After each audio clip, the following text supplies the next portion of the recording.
안녕하세요. 저는 평범한 40대 남성입니다.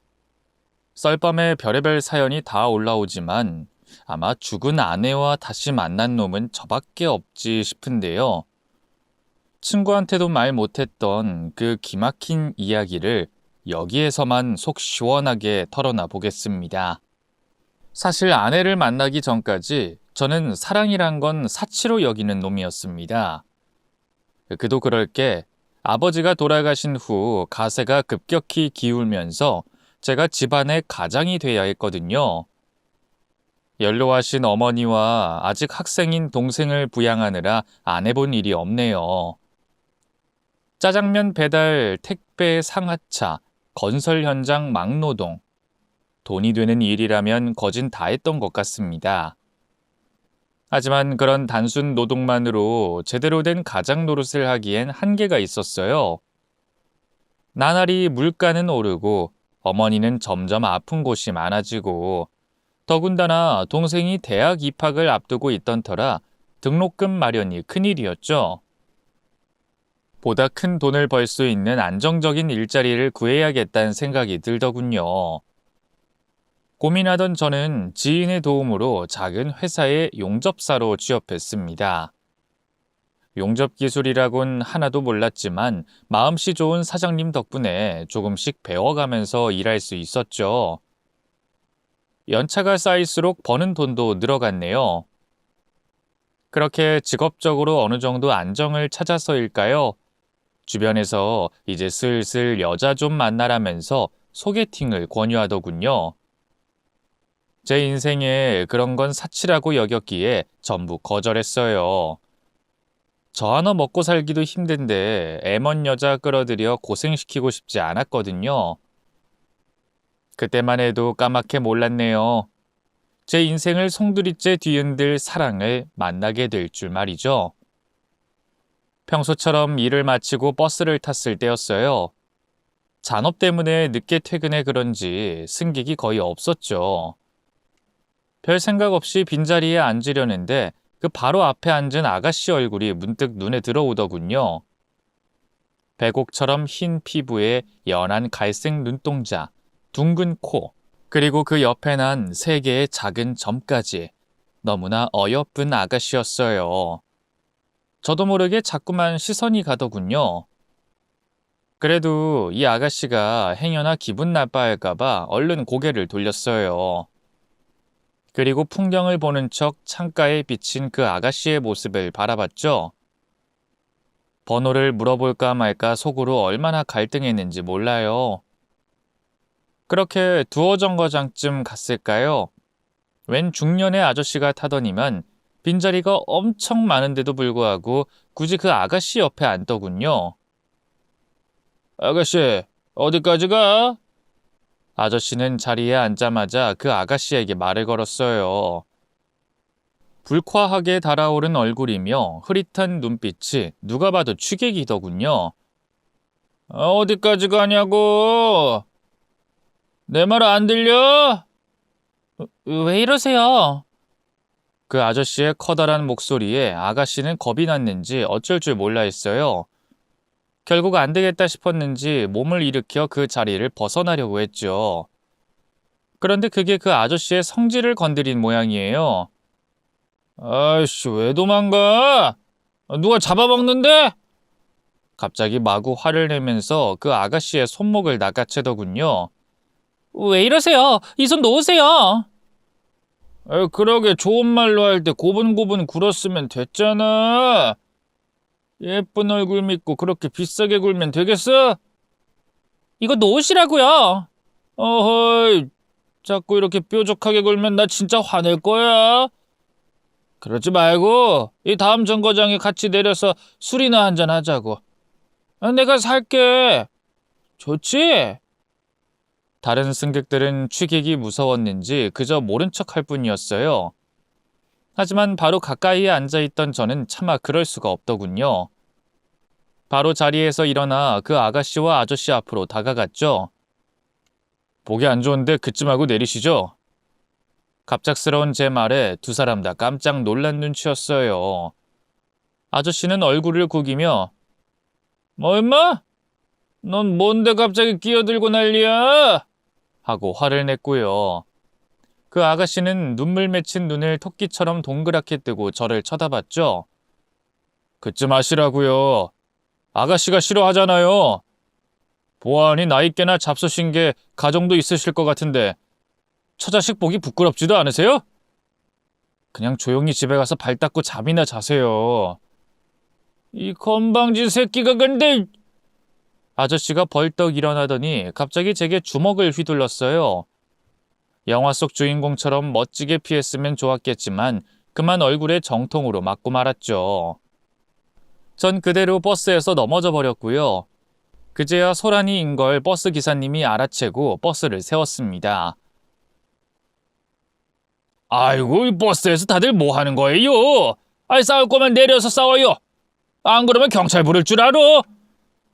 기사님의 고함에 아저씨는 당황한 눈치였어요. 자기를 흘끔거리는 승객들의 눈치를 보다 버스 문이 열리자 그대로 줄행랑을 쳐버렸죠. 그러자 그 모습을 지켜보던 할머니 한 분이 제게 아이고 고생했어요 총각. 욕 받네. 코피 나는데 괜찮아요? 하고 말을 건네더군요. 아닌 게 아니라 코에서 뭔가 뜨끈한 게 흘러서 손을 갖다 대보니 빨갛게 묻어나오더라고요.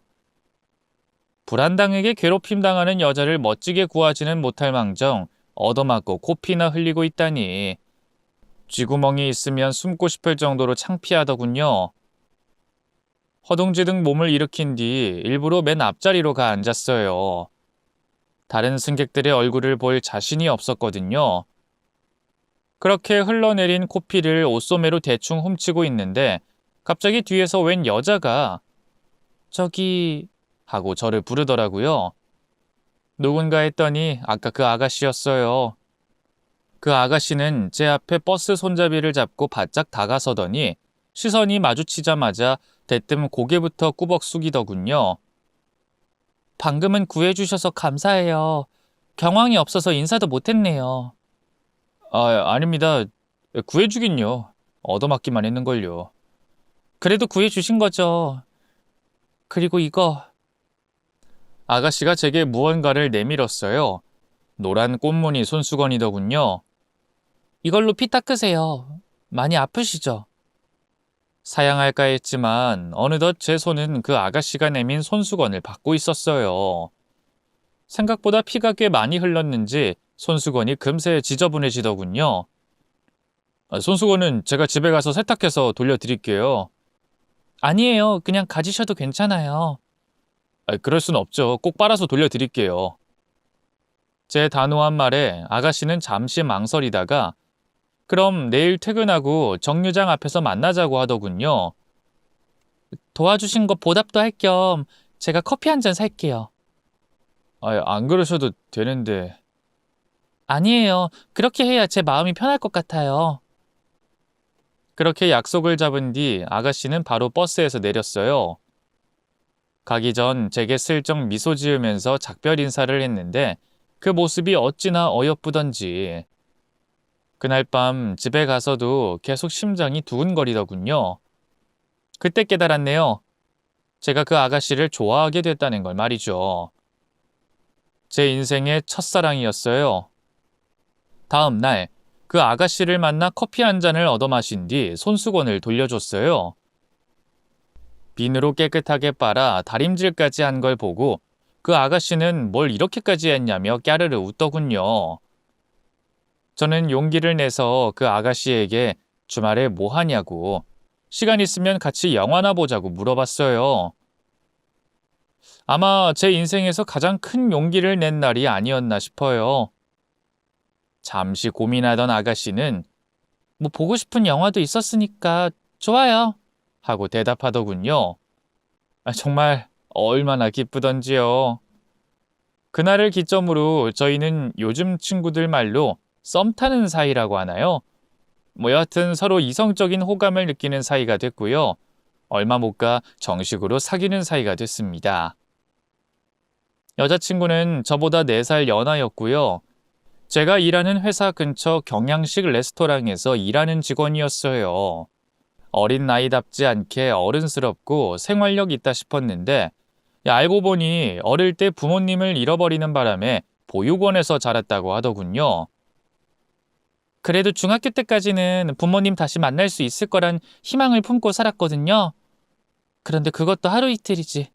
20년 가까운 세월이 흐르니까 부모님이 날 일부러 버린 게 아닐까 하는 생각이 들어요. 아이, 그런 말이 어딨어.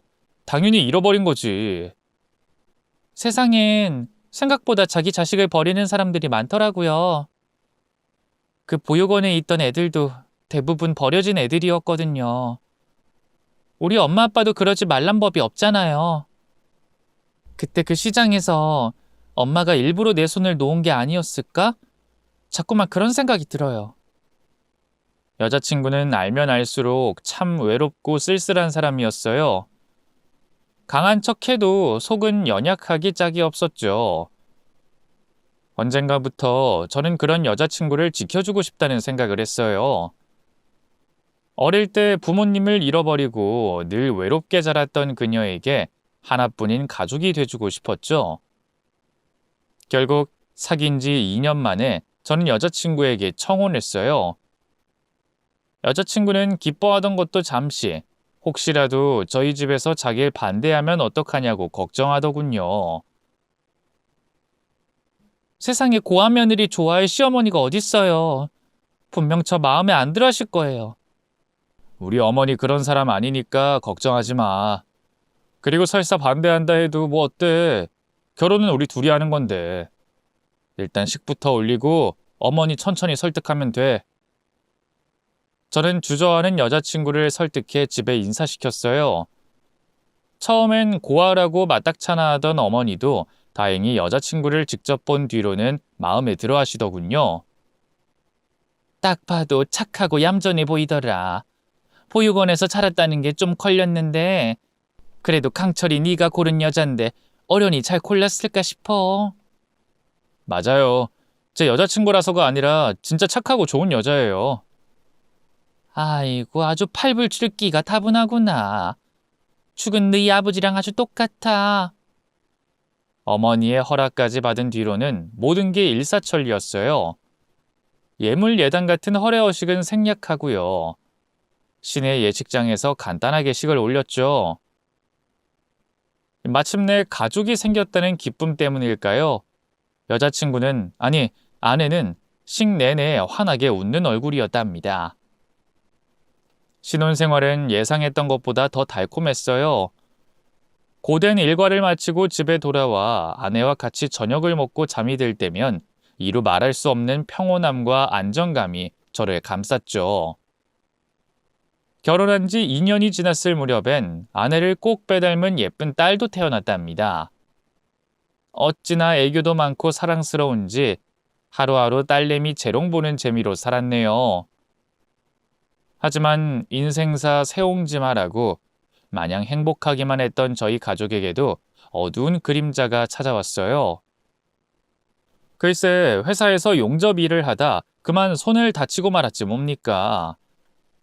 일을 아예 할 수 없게 된 건 아니었지만 이전처럼 많은 양의 작업을 소화할 수는 없었어요.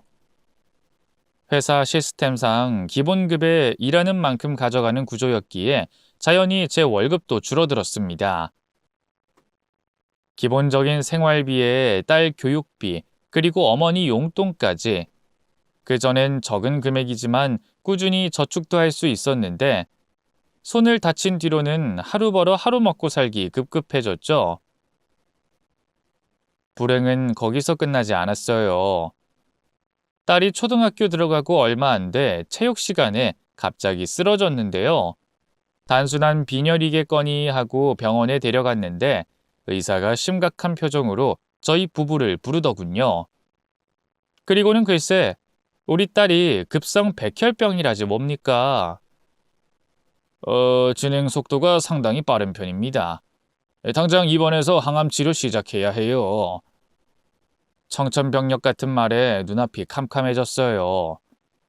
세상이 와르르 무너지는 기분이었죠. 하지만 그대로 주저앉을 수는 없었어요. 어떻게든 제 딸을 살려야 했으니까요. 바로 학교에 알린 뒤 딸을 병원에 입원시켰죠. 의사는 희망을 잃지 말라고, 딸이 아직 어린 만큼 병을 이겨낼 가능성도 무궁무진하다면서 저희 부부를 안심시켜줬어요. 하지만 문제는 돈이었어요.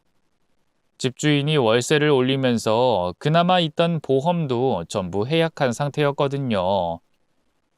몰랐는데 소아백혈병이 치료 기간도 길고 희귀한 약도 많이 쓰다 보니 돈이 정말 어마어마하게 많이 들더라고요.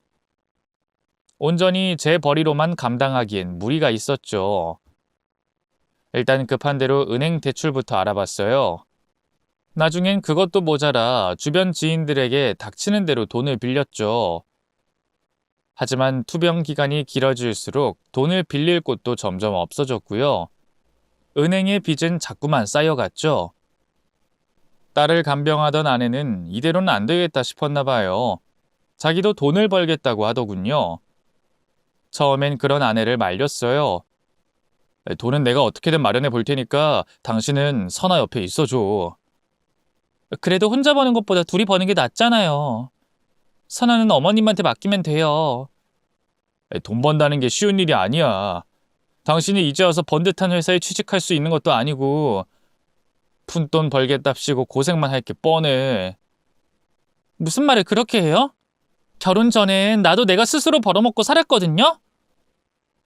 그런 의도는 아니었는데 아내는 제 말에 자존심이 상한 눈치였어요. 제 만류에도 불구하고 굳이 일자리를 알아보더군요. 하지만 변변한 기술도 경력도 없는 주부를 누가 취직시켜 주겠어요. 아내는 결국 식당 설거지며 서빙 같은 서비스직 일을 하게 됐죠. 하나같이 노동 강도는 셌지만 돈은 별로 되지 않는 일들이었어요. 이대로는 안 되겠다 싶었는지 어느 날 아내가 그러더군요. 유람선에서 객실 청소하고 주방 일을 돕는 아줌마를 구하는데 거기 지원하고 싶다고요. 정직원 채용인데다 벌이도 나쁘지 않다면서 말이죠. 물을 무서워해서 배를 타긴커녕 바다 구경도 싫어하는 사람이라 처음엔 만류했어요. 하지만 아내는 딸의 병원비를 벌겠다는 일념으로 기어이 배를 타고야 말았습니다. 만약 그 배가 저희 아내를 집어삼킬 거라는 걸 알았더라면 무슨 수를 써서라도 못하게 막았을 텐데 말이죠. 평소처럼 퇴근 후 바로 딸이 있는 병원으로 가고 있을 때였어요. 갑자기 모르는 번호로 전화가 오더군요.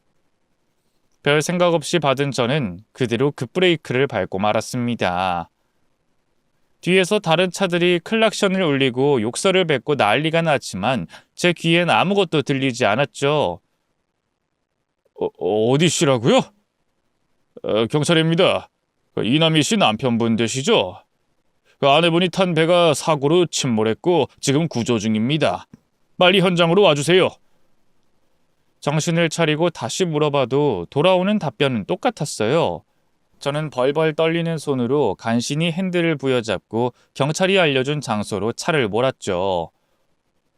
도대체 무슨 정신으로 거기까지 갔는지 모르겠어요. 현장에 도착하니 곳곳에 사고당한 피해자의 가족들이 울부짖고 있더군요. 저는 제일 먼저 사망자 명단부터 확인했어요. 다행히 아내의 이름은 없더군요. 놀란 가슴을 쓸어내리며 구조 현장을 살폈지만 그 어디에도 아내의 모습은 보이지 않았습니다. 경찰에게 물어보니 여전히 수색 중이라는 말뿐이더군요. 그래도 몇 시간 뒤면 아내를 구조할 수 있을 거라 믿었어요. 하지만 하루, 이틀, 사흘, 일주일이 지나도록 아내는 모습을 드러내지 않았습니다. 구조대에선 마침내 아내를 실종자 명단에 올렸죠. 그 뒤로 제 인생은 나락으로 떨어졌어요. 처음엔 아내가 무사히 돌아올 거라 말해주던 지인들도 1년쯤 지나니 다들 포기하라고 하더군요. 이미 죽은 거라고. 더는 집착하지 말고 현재를 살으라면서요. 그럴 때마다 저는 아무 말도 하지 않았어요. 하지만 속으로는 천불이 끓고 있었죠. 아무것도 모르면서 멋대로 짓거리는 사람들이 그렇게 미울 수가 없더라고요. 아내가 사라지면서 제 삶의 시계는 멈춰버렸네요. 세상의 시간은 참 빠르게도 흐르더군요. 아내가 실종된 지 3년쯤 됐을까요? 그때쯤엔 저도 마침내 아내의 죽음을 받아들이게 되더군요. 그러자 저는 생에 미련이 없어졌어요. 그저 아내를 따라가고 싶은 마음뿐이었습니다. 하지만 병마와 사투를 벌이고 있는 제 하나뿐인 딸을 생각하면 그럴 수조차 없었어요. 이미 병원비는 밀리고 밀려 한계까지 닿은 상태였고 어떻게든 돈을 마련해야 하는 상황이었죠. 사정을 봐주던 원무과에서도 그만 밀린 병원비를 수납하지 않으면 더는 치료를 진행할 수 없다고 하더군요. 위기에 빠진 저희 부녀를 구한 건 다름 아닌 죽은 아내였습니다. 몰랐는데 아내가 자기 앞으로 보험 하나를 들어넣더라고요. 아내의 실종 신고를 사망으로 처리하고 나니 보험사를 통해 꽤 거액의 생명보험금을 수령할 수 있었죠. 죽은 아내의 목숨값이라고 생각하니 그렇게 슬플 수가 없더군요. 그래도 그 돈으로 밀린 병원비도 납부하고요. 지인들에게 진 빚의 일부도 갚을 수 있었네요. 다행히 딸은 무사히 병마를 이겨내고 퇴원했어요. 앞으로 꾸준히 추적 검사를 받아야 하고 항암 치료의 후유증으로 한쪽 다리를 절게 됐지만 그래도 건강하게 살아있다는 것만으로도 너무나 기뻤습니다. 아내의 몫까지 딸을 잘 키우고 싶었어요. 그래서 이전보다 더욱 치열한 삶을 살았죠. 지금 생각해보면 아내를 잊기 위한 제 나름의 발버둥이었을지도 모르겠네요. 밥도 안 먹고 잠도 줄여가면서 일만 했으니까요. 하늘에서 그런 저를 지켜보던 아내는 안타까운 마음에 뭐라도 해주고 싶었던 걸까요? 어느 날 뜻하지 않게 제게 행운이 찾아왔습니다. 평소처럼 출근해 작업복으로 갈아입는데 갑자기 사장님이 저를 부르더라고요. 뭔가 실수한 게 있나 잔뜩 긴장한 채 갔더니 이게 웬걸 사장님이 뜻밖의 제안을 했습니다. 나 아는 분이 물류회사를 운영 중인데 이번에 직원을 구한다고 하더라고. 그냥 성실하기만 하면 된다는데 마침 자네 생각이 나지 뭔가. 자네만 괜찮다면 추천할까 하는데 어떤가? 내 추천으로 가는 거니까 합격은 따놓은 당상이네. 저를요? 아이 그래. 정규직의 연봉도 지금보다 훨씬 많이 오를 거야. 그 회사는 저도 이름을 들어본 적 있는 저희 지역에선 꽤 유명한 중견기업이었어요. 안 그래도 손을 다친 이후로 용접밀이 버거웠던 차기에 거절할 이유가 없었죠. 저야 감사하지만 저로 괜찮을까요? 전 물육 쪽 경력도 없고 그렇다 할 자격증도 없는데요. 아이 걱정 말게. 내가 그쪽 사장님하고 아주 막역한 사이야. 자네 얘기를 했더니 열심히 산 친구 같다면서 마음에 들어 하시더라고. 사장님의 말은 허언이 아니었어요. 제가 좋다고 하자마자 그 물류회사 인사팀에게 바로 연락이 왔고요. 별다른 면접도 없이 다음 날부터 출근하라고 하더군요. 그때부터 저는 그 물류회사의 정직원이 됐죠. 처음 배우는 물류 일은 쉽지 않았어요. 하지만 연봉도 복지도 이전 회사와는 비교조차 할 수 없었기에 정말 열심히 일했습니다. 그 덕분인지 사장님도 저를 무척 아껴주셨어요. 틈만 나면 따로 불러 뭐 힘든 건 없는지 일은 할 만한지 신경 써주셨죠. 덕분에 저는 회사에 보다 빠르게 적응할 수 있었고요. 2년쯤 지난 뒤에 과장이라는 그럴듯한 직함도 달 수 있었습니다. 당연히 회사 생활에 대한 만족도도 날이 갈수록 커졌죠. 유일한 고민이 있다면 함께 일하는 막내 직원이었어요. 경영지원팀에서 일하는 20대 후반 아가씨였는데 글쎄 언젠가부터 제가 마음에 든다며 적극적으로 대쉬를 하지 않겠어요. 제가 회식 자리에서 몇 번 챙겨준 적이 있는데 그걸 혼자 멋대로 착각해 호감을 가진 것 같더라고요. 아내와 사별 후 혼자 딸을 키우고 있다. 다른 여자를 만날 생각이 없다. 정중하게 거절해도 막무가내더군요. 전 과장님이 유부남이든 이혼남이든 상관없어요. 그리고 애들도 좋아하니까 과장님 딸한테도 좋은 엄마가 될 수 있도록 노력할게요. 네? 아니, 미연 씨가 뭐가 아쉬워서요. 그냥 비슷한 또래 총각 만나세요. 맞아요. 제가 아쉬울 게 없죠. 전 이렇게 예쁘고 어린데. 그러니까 과장님은 감사합니다 하고 저 만나면 되는 거라니까요? 아니요, 싫습니다. 전 아직 사별한 아내 잊지 못했거든요. 앞으로는 회사에서 이런 사적인 얘긴 나누지 않았으면 합니다. 나름 정중하게 거절했는데도 별 소용이 없었어요. 그 뒤로도 그 직원은 같이 밥 한 번 먹자, 술 사달라, 영화 보여달라, 끈질기게 저를 괴롭혔습니다. 동료들은 오죽 좋아하면 그러겠냐고 마음 좀 받아달라며 한 소리씩 했지만 글쎄요. 제가 보기엔 그 직원은 애딸린 호래비한테 거절당한 게 자존심이 상해 오기를 부리는 것 같았어요. 마음이 갈래야 갈 수가 없었죠. 그런데 그 직원의 구애가 끈질겨지면서 예상 밖의 일이 벌어졌어요. 바로 상사들 중 몇 명이 제게 다른 여자를 소개해 주려고 한 거였죠. 저처럼 애딸린 싱글맘부터 미혼 처녀까지 어디서 그렇게 소개를 시켜준다는 건지 자꾸만 중매쟁이 노릇을 하려 들더군요. 나중엔 거절하는 것도 지쳐 아예 회사 사람들과 사적인 대화 나누는 걸 피해버렸죠. 그러던 어느 날이었어요. 사장님이 기니 할 얘기가 있다면서 저를 부르더군요. 그쯤엔 거래처 일도 어느 정도 마무리된 상태였고 아직 연봉 협상할 시기도 아니었거든요. 무슨 얘기를 하시려는 건지 짐작도 안 가더라고요. 혹시 자르려는 건 아니겠지? 하고 떨리는 마음으로 사장실 문을 두드렸던 것 같아요. 어이, 박 과장 왔나? 자리에 앉게.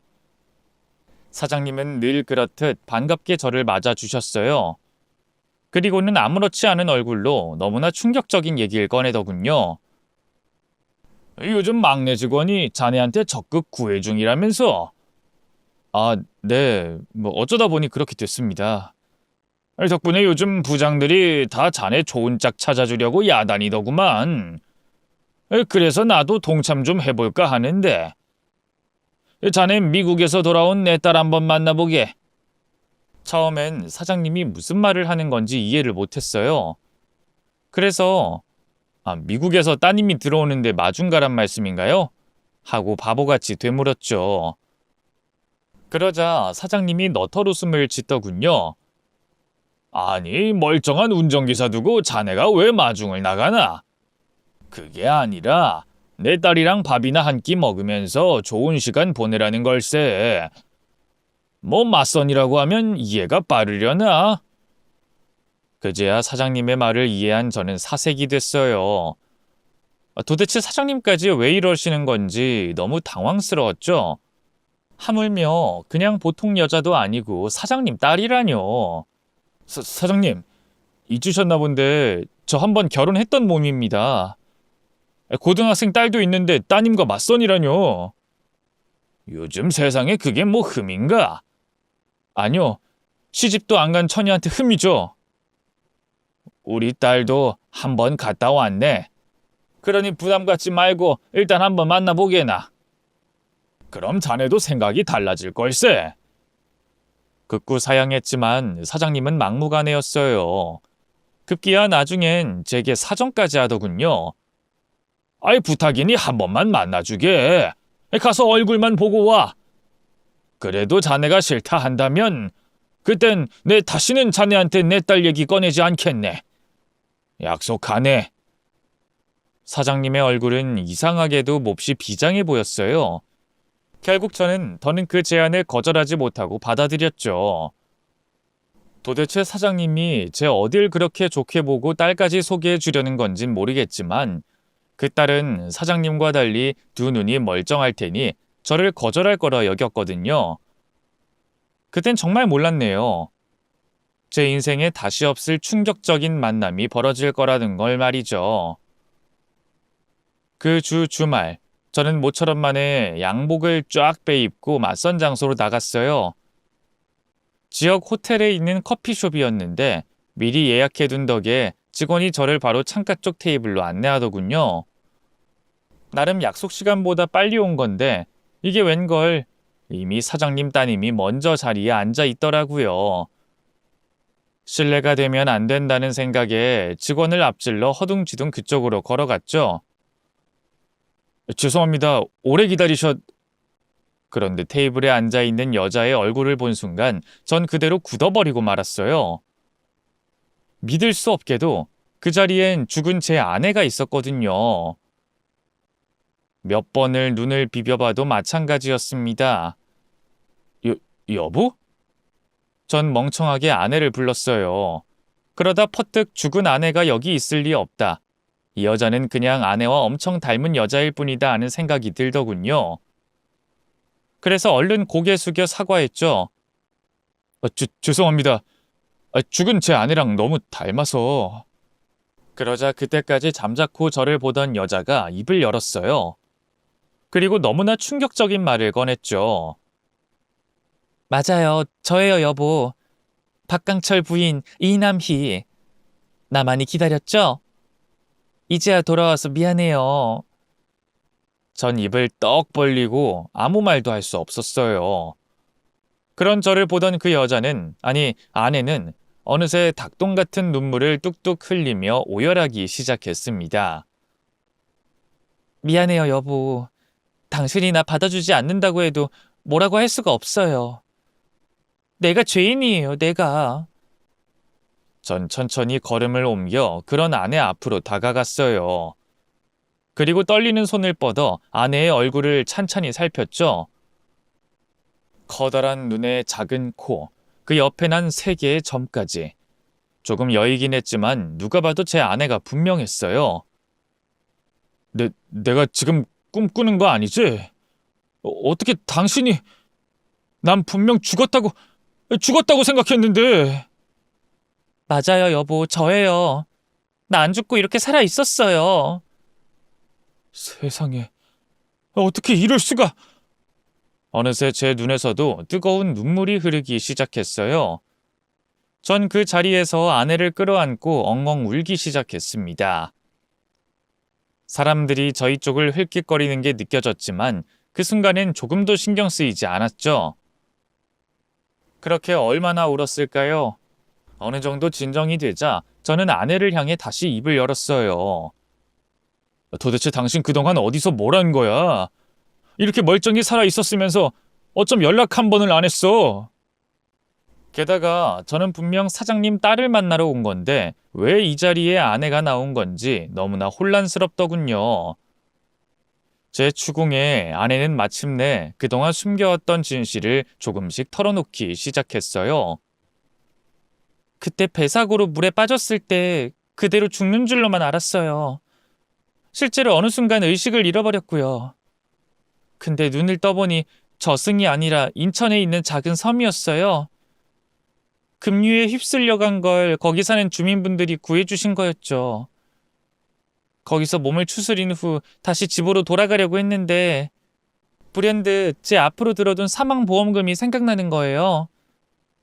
아, 이대로 내가 안 나타나면 당신이 보험금을 수령할 수 있겠구나. 그럼 우리 선화병도 고칠 수 있겠구나. 바보 같은... 그걸 지금 말이라고 해? 그깟 보험금 때문에 돌아오지 않았다는 거야? 아내의 말에 정말 기가 막히고 화가 나더군요. 제가 한껏 목소리를 높이자 아내가 다시 울기 시작했어요. 알아요. 말도 안 되는 짓이었다는 거. 근데 우리 딸만 살릴 수 있다면 애미로서 뭐든 못하겠어요? 죽으라고 하면 죽는 신용이 뭐야. 진짜 죽을 수도 있을 텐데. 그래서 일부러 죽은 척 당신 앞에 안 나타났어요. 당신한테만 살짝 연락을 해볼까 생각도 했지만 당신 성격에 분명 나 대신 생존 신고하고 보험금은 뱉어낼 것 같아서. 미안해요, 여보. 근데 그땐 선아를 살리기 위해선 이 방법밖에 없다고 생각했어요. 그 뒤로 아내는 죽은 사람이 돼 살았다고 해요. 사망 신고가 처리된 뒤로는 제대로 된 일도 할 수 없어 기도원과 사찰을 전전하며 빌어먹고 살았다고 하더군요. 그동안 얼마나 힘겹고 처절한 삶을 살았을지 가슴이 미어져 아무 말도 할 수가 없었습니다. 하지만 아내의 불행은 거기서 끝이 아니었어요. 아내가 제 앞에 나타나지 못했던 진짜 이유는 따로 있었습니다. 언제부턴가 자꾸만 속이 미식거리고 뭘 먹어도 토하기만 하는 거예요. 그때 있던 기도원의 도움으로 병원에 갔는데 글쎄 제가 위암이라지 뭐예요? 이미 말기라서 손 쓰기도 힘들다고. 아내의 그 충격적인 고백에 저는 이를 악 물었어요. 어쩐지 마지막으로 봤을 때보다 너무 말라있더라니. 제 손이 덜덜 떨리는 걸 느꼈는지 아내가 그 손을 마주 잡아주더군요. 그리고는 계속해서 말을 잇기 시작했어요. 이제 괜찮으니까 걱정하지 말아요. 그리고 지금부터 진짜 충격적인 얘기를 할 거니까 너무 놀라지 말고요. 이거보다 충격적인 얘기가 또 있다고? 네. 위암 말기 판정받고 그때부턴 모든 걸 포기하고 그냥 침대에 누워만 있었어요. 그러다 그 기도원에 속한 봉사단체 분들이 찾아오셨는데요. 거기 계신 아주머니 한 분이 제 얼굴에 있는 점을 보더니 이름이 뭐냐, 나이는 얼마나 먹었냐 꼬치꼬치 캐묻는 거예요. 설마 그분이 당신 잃어버린 어머니였던 거야? 네, 맞아요. 아마 하늘에서 제가 너무 불쌍해서 잃어버린 엄마를 찾아줬나 봐요. 유전자 검사까지 다 해봤는데 정말 제 엄마가 맞더라고요. 그때부턴 엄마랑 아버지랑 같이 지내면서 항암 치료를 받았어요. 그럼 그때 부모님한테라도 얘기해서 나한테 연락을 했어야지. 왜 안 했던 거야? 어떻게 그래요? 당장 언제 죽을 줄 모르는데. 의사는 길어야 반년이라는데 맘 같아서야 진작에 찾아가고 싶었죠. 나라고 왜 죽기 전에 당신이랑 선아 얼굴이 안 보고 싶었겠어요. 근데 이미 당신이랑 선아는 내 죽음으로 너무 큰 상처를 받았을 텐데 거기에 어떻게 또 상처를 내고 소금을 뿌리겠어요. 부모님도 당신을 찾으려고 했지만 제가 말렸어요. 그러지 말라고. 더 낫고 나서 찾아가고 싶다고. 꼭 그럴 수 있다고. 미국에서 그 끔찍한 항암 치료 견딜 수 있던 것도 다 당신이랑 선아 덕분이에요. 꼭 돌아갈 거라고, 살아서 당신이랑 우리 딸 꼭 다시 만날 거라고 그 생각만 하면서 버텼어요. 알고 보니 아내가 암과 투병하는 사이 장인어른은 저를 몰래 찾아내 보살펴주고 있었어요. 맞아요. 저희 회사 사장님이 바로 제 장인어른이었던 거죠. 그제야 그 갑작스러운 이직 제안이며 회사 생활하는 내내 저를 잘 챙겨주시던 게 이해가 되더군요. 아내도 나중에 그 사실을 알고 깜짝 놀랐다고 해요. 완치 판정 받자마자 바로 한국에 왔는데 당신이 아버지 회사에서 일하고 있는 거예요. 저 몰래 어떻게든 당신이랑 손녀를 돕고 싶었던가 봐요. 어쩐지 나한테 너무 잘해주신다 했어. 갑자기 사장님 딸이랑 맞선을 보라던 것도 그렇고. 미안해요. 차마 당신 앞에 나타날 용기가 안 나서 아버지한테 부탁했어요. 혹시라도 당신이 싫다고 안 만나겠다고 할까봐. 저라는 건 알리지 말고 만나게 해달라고 했거든요. 마지막까지 비겁하게 굴어서 미안해요, 여보. 만약 당신이 날 용서할 수 없다고 해도 이해해요. 나라도 그럴 거예요. 그치만 난 포기하지 않고 계속 기다릴 거예요. 당신이 나 용서해 줄 때까지. 아내는 모든 진실을 고백한 후 다시 오열하기 시작했어요. 제가 어떻게 그런 아내를 용서하지 않겠다 말할 수 있겠어요. 물론 아내에 대한 배신감도 원망스러움도 여전했지만 그보다는 저 스스로에 대한 한심함이 더 컸습니다. 만약 제가 좀 더 믿음직스러운 가장이었다면, 더 유능했다면 아내가 그런 미련한 선택을 하지도 않았을 테니까요. 전 아내를 품에 끌어안고 어깨를 토닥였어요. 그동안 고생했어. 혼자서 많이 힘들었지? 바보 같은 나는 그것도 모르고. 이제 됐어. 건강하게 살아 돌아와줘서 고마워, 여보. 그럼 나 용서해 주는 거예요? 용서하고 말고 할 게 어딨어. 당신 덕분에 우리 선아가 살았고 당신도 이렇게 무사히 살아서 돌아와 줬는데. 나야말로 미안해. 못난 가장이라서 당신 이렇게 힘들게 살게 만들어서. 아내를 끌어안고 둘이서 얼마나 울었는지 모르겠어요. 나중에는 호텔 직원이 다가와 나가달라고 할 정도였죠. 저는 그 길로 바로 아내를 데리고 집으로 향했어요. 모든 사정을 알게 된 이상 이젠 1분 1초도 떨어져 있고 싶지 않았거든요. 그리고 아직 학교에 있는 딸에게 전화해 당장 집으로 오라고 얘기했죠. 선아야, 놀라지 말고 잘 들어. 엄마가 살아있었어. 죽은 게 아니라 살아있었다고. 뭐? 아빠 더위 먹었어? 나 바쁘니까 끊어. 딸은 제가 미친 줄 알더군요. 안 되겠다 싶어 아내를 바꿔주니 그제야 깜짝 놀라선 집으로 달려오더라고요. 엄마? 진짜 엄마라고? 딸은 아내의 얼굴을 보고도 영 얼떨떨한 눈치였어요.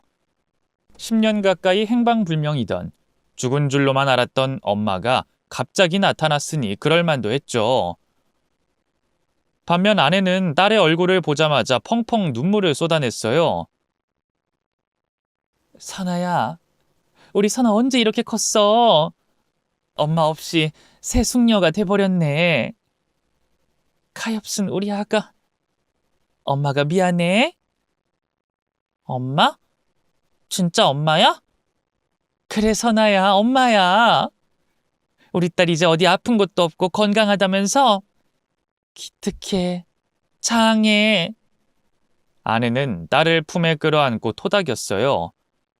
혈연이라는 게 참 신기하죠? 딸은 마치 그 품을 기억하고 있던 것처럼 갑자기 울음을 터뜨렸어요. 아이처럼 엉엉 울며 아내에게 매달렸죠. 엄마 그동안 어디 있었어? 난 정말 엄마 죽은 줄 알았잖아. 그래, 엄마가 미안해. 좀 더 빨리 오고 싶었는데 그렇게 못했어. 미안해, 우리 딸. 아무것도 모르는 딸에겐 아내가 사고로 실종됐을 때 기억상실증에 걸렸다고 둘러댔습니다. 그래서 저희 부녀를 찾지 못하다가 뒤늦게 떠올리고 나타난 거라 말이죠. 자기 병 때문에 아내가 일부러 모습을 감췄다는 걸 알면 상처받을 것 같았거든요. 때론 하얀 거짓말도 필요한 법이니까요. 그날 밤 저희 세 식구는 모처럼 한 이부자리에 누워 서로를 꽉 끌어안고 잠들었답니다. 아내를 잃은 후 줄곧 멈춰있던 제 인생의 시계바늘이 그제야 다시 움직이는 것 같았죠. 다음 날 저는 바로 아내와 함께 회사로 향했어요. 회사엔 장인어른과 미리 연락을 받고 온 장모님까지 함께였죠. 전 두 분께 제 아내를 그동안 보살펴 주셔서 진심으로 감사하다고 큰 절을 올렸네요. 장인어른은 그동안 속여서 미안하네. 몇 번이나 진실을 말하고 싶었지만 그랬다가는 딸과 자네 둘 모두에게 상처를 주는 꼴이 될까봐 참았네. 하고 고개를 숙이셨어요. 전 그런 장인어른을 만류하며 저야말로 못난 사위라 죄송하다고 말씀드렸죠. 그러자 장인어른은 너털웃음을 지으시더군요. 아이 못나긴. 자네처럼 성실하고 착한 사위가 어디 있다고. 난 자네가 내 딸을 용서하지 못한다고 해도 어쩔 수 없다 여겼네. 그런데 이렇게 내 딸을 다시 받아들여줘서 정말 고맙네. 그런 저희 둘을 지켜보던 아내는 다시 울기 시작했어요. 그 옆에 서 있던 장모님 역시 마찬가지였죠. 그래도 슬픔의 눈물이 아닌 기쁨의 눈물이기에 저는 그런 아내와 장모님을 달리지 않았답니다. 곧 회사에는 제가 사장님의 딸과 맞선을 받고 아무도 모르게 식을 올렸다는 소문이 일파만파 퍼졌어요.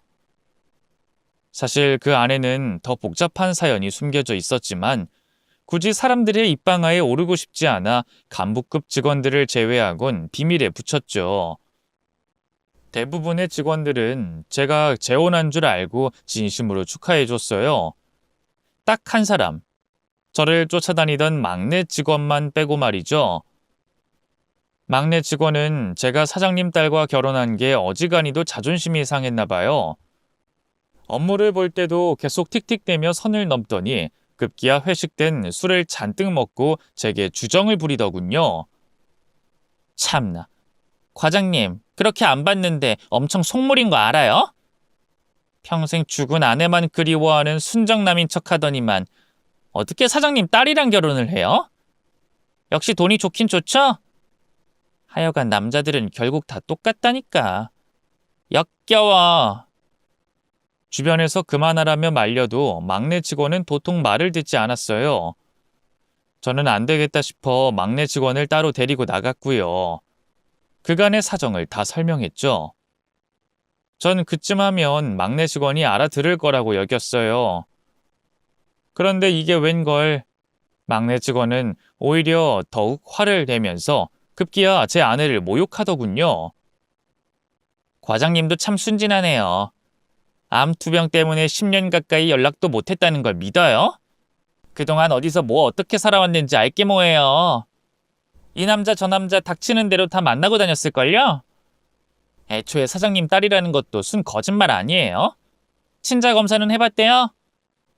다른 건 몰라도 제 아내를 욕하는 건 참을 수가 없더라고요. 결국 전 처음으로 막내 직원에게 화를 냈습니다. 미연 씨, 그쯤 하시죠? 사장님 따님이자 제 아내인데 너무 막말하는 거 아닙니까? 미연 씨보다 훨씬 대단하고 멋진 여자입니다. 그렇게 함부로 재단하지 마세요. 오늘 들은 말은 저 혼자 그냥 넘길 순 없을 것 같고요. 사장님에게도 말씀드리겠습니다. 제 말에 막내 직원은 그제야 술이 확 깼나 봐요. 갑자기 한 번만 봐달라면서 애원하더군요. 과장님, 제가 너무 취해서 순간적으로 실언했어요. 잘못했어요. 한 번만 봐주세요. 네? 아니요. 그동안 충분히 봐준 것 같아요. 오늘 미연 씨가 한 제 아내에 대한 말은 선 넘었습니다. 용서 못해요. 잘못했어요. 제발 사장님한테 말씀드리지 말아주세요. 그럼 저 꼼짝없이 잘릴 텐데. 제 스펙으로는 여기보다 더 좋은 회사 못 가요. 지금 카드빚도 엄청 밀려 있어서 이 회사 계속 다녀야 된단 말이에요.